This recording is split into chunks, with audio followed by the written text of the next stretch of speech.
وہ قادر مطلق جو ہر خامی سے پاک ہے، ایک رات اپنے بندے کو مسجد حرام یعنی خانہ کعبہ سے مسجد اقصی یعنی بیت المقدس تک، جس کے چاروں طرف ہم نے برکتیں رکھی ہیں، لے گیا تاکہ ہم اسے اپنی قدرت کی نشانیاں دکھائیں۔ بے شک وہ سننے والا ہے، دیکھنے والا ہے۔ اور ہم نے موسیٰ کو کتاب عنایت کی تھی اور اس کو بنی اسرائیل کے لیے رہنما مقرر کیا تھا کہ میرے سوا کسی کو کارساز نہ ٹھہرانا۔ اے ان لوگوں کی اولاد جن کو ہم نے نوح کے ساتھ کشتی میں سوار کیا تھا، بے شک نوح ہمارے شکر گزار بندے تھے۔ اور ہم نے کتاب میں بنی اسرائیل سے کہہ دیا تھا کہ تم زمین میں 2 دفعہ فساد مچاؤ گے اور بڑی سرکشی کرو گے۔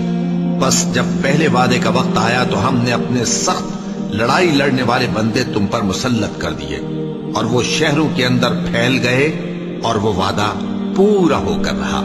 پھر ہم نے دوسری بار تم کو ان پر غلبہ دیا اور مال اور بیٹوں سے تمہاری مدد کی اور تم کو جماعت کثیر بنا دیا۔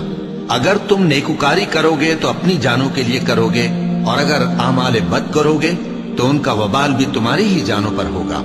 پھر جب دوسرے وعدے کا وقت آیا تو ہم نے پھر اپنے بندے بھیجے تاکہ تمہارے چہروں کو بگاڑ دیں، اور جس طرح پہلی دفعہ مسجد بیت المقدس میں داخل ہو گئے تھے اسی طرح پھر اس میں داخل ہو جائیں، اور جس چیز پر غلبہ پائیں اسے تباہ کر دیں۔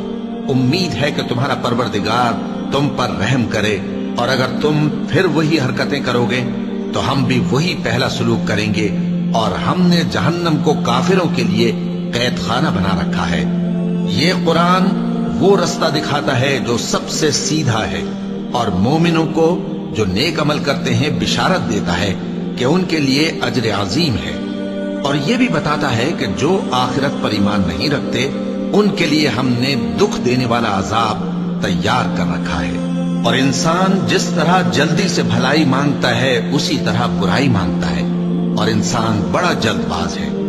اور ہم نے دن اور رات کو 2 نشانیاں بنایا ہے، سو رات کی نشانی کو تاریک بنایا اور دن کی نشانی کو روشن، تاکہ تم اپنے پروردگار کا فضل یعنی روزی تلاش کرو اور برسوں کا شمار اور حساب جانو۔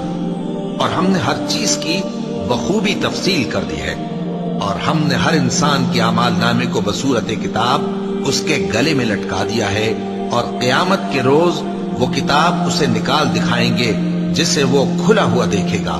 کہا جائے گا کہ اپنی کتاب پڑھ لے، تو آج اپنا آپ ہی حساب کرنے والا کافی ہے۔ جو شخص ہدایت اختیار کرتا ہے تو اپنے لیے اختیار کرتا ہے، اور جو گمراہ ہوتا ہے تو گمراہی کا ضرر بھی اسی کو ہوگا۔ اور کوئی شخص کسی دوسرے کا بوجھ نہیں اٹھائے گا، اور جب تک ہم پیغمبر نہ بھیج لیں عذاب نہیں دیا کرتے۔ اور جب ہمارا ارادہ کسی بستی کے ہلاک کرنے کا ہوا تو وہاں کے آسودہ لوگوں کو فواحش پر معمور کر دیا، تو وہ نافرمانیاں کرتے رہے۔ پھر اس پر عذاب کا حکم ثابت ہو گیا اور ہم نے اسے ہلاک کر ڈالا۔ اور ہم نے نوح کے بعد بہت سی امتوں کو ہلاک کر ڈالا، اور تمہارا پروردگار اپنے بندوں کے گناہوں کو جاننے اور دیکھنے والا کافی ہے۔ جو شخص دنیا کی آسودگی کا خواہش مند ہو تو ہم اس میں سے جسے چاہتے ہیں اور جتنا چاہتے ہیں جلد دے دیتے ہیں۔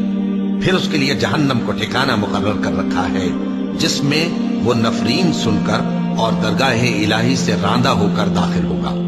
اور جو شخص آخرت کا خواستگار ہو اور اس میں اتنی کوشش کرے جتنی اسے لائق ہے، اور وہ مومن بھی ہو، تو ایسے ہی لوگوں کی کوشش ٹھکانے لگتی ہے۔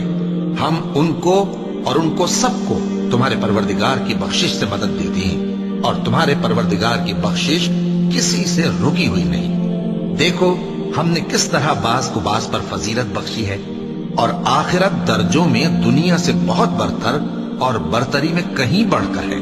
اور اللہ کے ساتھ کوئی اور معبود نہ بنانا کہ ملامتیں سن کر اور بے کس ہو کر بیٹھے رہ جاؤ گے۔ اور تمہارے پروردگار نے ارشاد فرمایا ہے کہ اس کے سوا کسی کی عبادت نہ کرو۔